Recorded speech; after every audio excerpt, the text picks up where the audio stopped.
Number 28 deals with something called the angle addition postulate.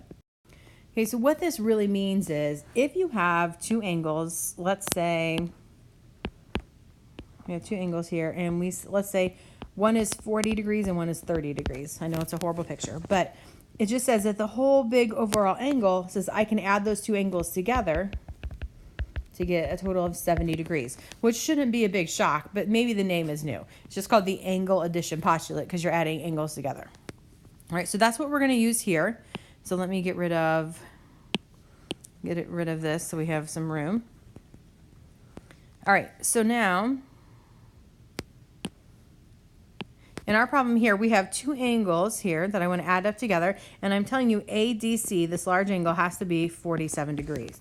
So that means x plus 7 plus 2x plus 19 has to equal 47. So combine my like terms, I have 3x plus 26 equals 47. Subtract 26 from both sides, I would have 21. Divide by 3, I have x equals 7. And that's all I was asking for at this point, was just to solve for x. Now, if I wanted you to name or tell me the values of the angles, we could substitute x back into either one of those expressions, right, and find the measure of each of those angles.